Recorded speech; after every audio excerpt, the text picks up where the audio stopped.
In today's video, we're going to go to the NBA's website on NBA.com and read through the summary of the NBA in-season tournament and explain what it exactly is and how it works. So without further ado, let's get straight into the video. The inaugural in-season tournament will tip off on Friday, November 3rd and culminate with the championship on Saturday, December 9th. The semifinals is Thursday, December 7th, and the championship will take place in T-Mobile Arena in Las Vegas. The in-season tournament will consist of two stages, group play and the knockout rounds. First off, group play is all 30 teams have been randomly drawn into 5 groups within their conferences, based on win-loss record from the 2022-2023 NBA season. Beginning November 3rd, the first day the NBA season plays in November, through November 28th, each team will play 4 designated group play games on tournament nights. 1 game against each opponent in its group, with 2 games at home and 2 games on the road. The knockout rounds. 8 teams will advance to the knockout rounds. The team with the best standing in group play games, each of the 6 groups, and 2 wildcards. The team from each conference with the best record in group play games that finished second in its group. The knockout rounds will be single elimination games in the quarterfinals, played in NBA markets on Monday, December 4th and Tuesday, December 5th. Semifinals and championships. The qualifying teams will compete for a prize pool and the new in-season tournament trophy, the NBA Cup.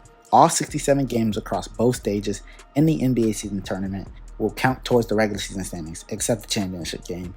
Each team will continue to play 82 regular season games in the 2023-2024 season, including those games that are part of group play and the knockout rounds. 14 group play games, 2 games on each tournament night, and all 7 knockout round games will be televised nationally.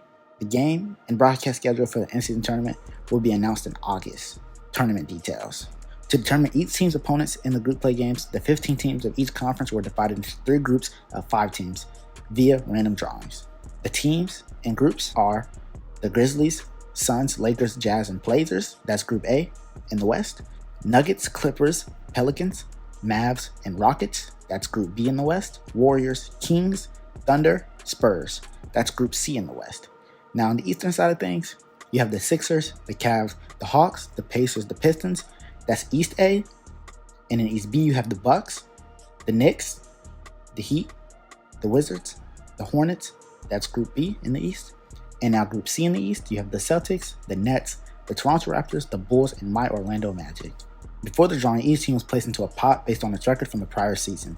In each conference, 1 team from each pot was randomly selected into each of the 3 groups. The pots were as follows. The teams with the best records prior to the season, the team with the 4th through 6th best record, the team with the 7th through 9th best record, and the team with the 10th through 12th best record, along with the teams with the 13th through 15th best record. Tournament nights, like I said, will take place every Tuesday and Friday from November 3rd to the 28th, with the exception of Election Day on Tuesday, November 7th, when no games will be played. The only NBA games played on tournament nights will be group play games. Group play games will count as regular season games for all purposes. A team will play each of their 4 teams in its group in 1 group play game. A team's record in these 4 inter-conference games will determine whether the team qualifies for the knockout rounds. In the event where 2 or more teams are tied in the group, the tie among the teams will be broken according to the following tiebreakers: head-to-head scoring, point differential, total points scored, regular season record from the 2022-2023 season, and a random drawing, which is an unlikely scenario that 2 or more teams are still tied following the previous tiebreakers. The knockout rounds are single elimination games for the 8 teams that advance from the conference play of groups, beginning with the quarterfinals December 4th through the 5th.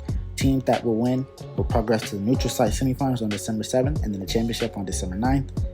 Games played in the first and second rounds of the knockout rounds, i.e. quarterfinals and semifinals, will count as regular season games for all purpose. The only game that's not counted is the championship game. Now, prizing. For the 2023-2024, the in-season tournament prize pool will be allocated to the players on the teams that participate in the knockout rounds, with allocation increasing depending on how far the team progresses. At the conclusion of the in-season tournament, the NBA will name the most valuable player of the competition and the all-tournament team. Selection will be based on players' performances in both group play and knockout rounds. So there you have it, folks. That is the NBA in-season tournament and the play for the NBA Cup. I can't wait. I think this is a brilliant idea. It brings competition earlier in the season, and even if you drop your 4 games, that matters. So if you want to rest your players for the group play games or rest them for the in-season tournament games, your record is going to be affected. The Western Conference was separated by half a games, 1 game, 2 games. You drop 4 games, you're done. You might be out of the race by the time the end of the season is here. So those group play games are very important. And this is why I really love the in-season tournament idea. Adam Silver did it again. So this is a phenomenal idea, guys. But that's all for me, guys. If you guys all enjoyed this video, don't forget to drop a like and subscribe. I'm One Sherman, and I'm out.